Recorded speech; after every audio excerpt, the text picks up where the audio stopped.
What if I told you that most of the chaos in your life doesn't come from the outside world, but from the way you react to it? A single word can shatter your peace. A contemptuous look can steal your day. And one impulsive gesture can create consequences you carry for weeks. Marcus Aurelius warned us, "You have power over your mind, not outside events. Realize this, and you will find strength." True strength isn't about reacting quickly, but about mastering the rare skill of not reacting.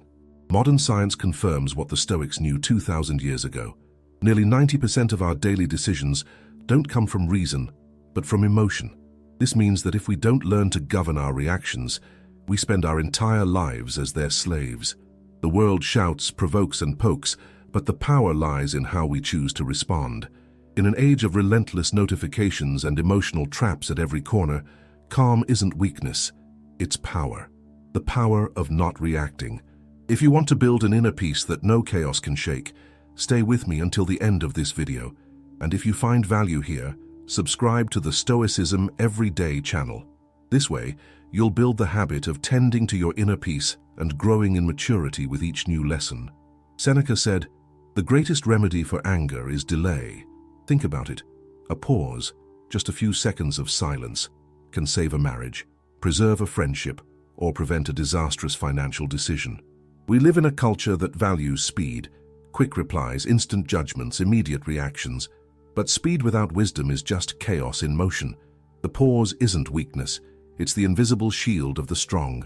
Imagine a leader who receives bad news, sees stocks plummet, and criticism explode. If they react in the heat of emotion, they create more destruction. But if they breathe, consult, and reflect, their words come out filled with calm and clarity. The difference isn't intelligence, it's the pause. And you can practice it with something simple. 3 conscious breaths. Inhale deeply, hold, exhale slowly. Repeat 3 times. By the end, the fire dissipates and reason finds its space. This is the sacred pause. It's not silence, it's preparation. It's not escape, it's power. Every reaction is a reflection. When someone pushes your buttons, what really matters isn't the button, but what's behind it. Epictetus reminds us, when you are offended at any man's fault, turn to yourself and study your own failings. It's not the offense itself that hurts, but the story you create around it. If rejection destroys you, your self-esteem is still fragile. If a delay irritates you, perhaps patience hasn't yet been cultivated.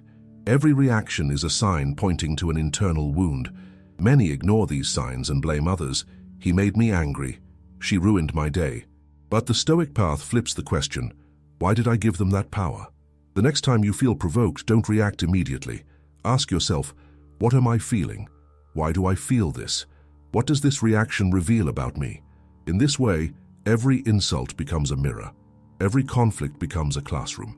As Marcus Aurelius said, if someone can prove me wrong, I will gladly change, for I seek the truth. The mirror of truth may not please you, but it will always set you free. Most people build their peace on fragile ground, money, status, comfort. But when these foundations crumble, their peace crumbles with them. The Stoics show us another way, to build peace like a fortress within ourselves, made of stones that nothing external can tear away. Marcus Aurelius wrote, "Men seek retreats for themselves in the country, by the sea, in the mountains, but peace is found within." Imagine a castle withstanding storms outside while the flame inside keeps burning. That can be your mind, if you build your fortress on values and principles, not on praise and fleeting gains. For this, 3 practices. First, discipline of thought. What you feed your mind shapes your life. Second, mastery of desire. The less you need, the freer you will be. Third, courage in the face of adversity. Peace is not the absence of fear, but the presence of strength. Epictetus sums it up. No man is free who is not master of himself. Your inner fortress is the shield against criticism, loss, and storms. Most believe that strength is about resisting, pushing back, reacting with intensity. But true strength, like in Aikido, is about redirecting energy instead of fighting it. Emotions are not enemies to be crushed, but forces to be transformed. Anger can destroy relationships, but redirected, it becomes courage to fight for what is right. Fear can paralyze, but redirected, it becomes preparation and prudence. Sadness can weigh you down, but it can also blossom into compassion. Seneca said, "We suffer more often in imagination than in reality." This means the energy of an emotion only becomes destructive when it's not guided. The exercise is simple. Name the emotion. This is anger, this is fear. Feel the energy in your body, then redirect it towards something useful. Anger into discipline, fear into planning, sadness into empathy.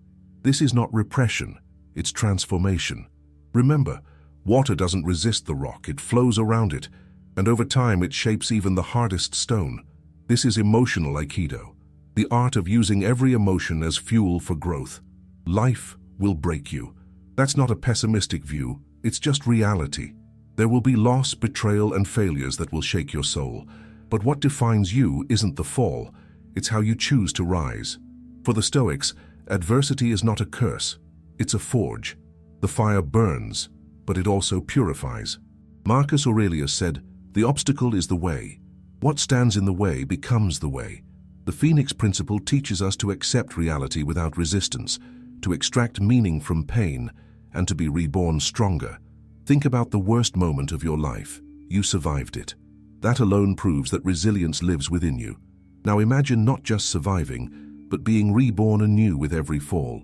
Just like the phoenix that burns to ashes and rises again, every scar can be a reminder of growth.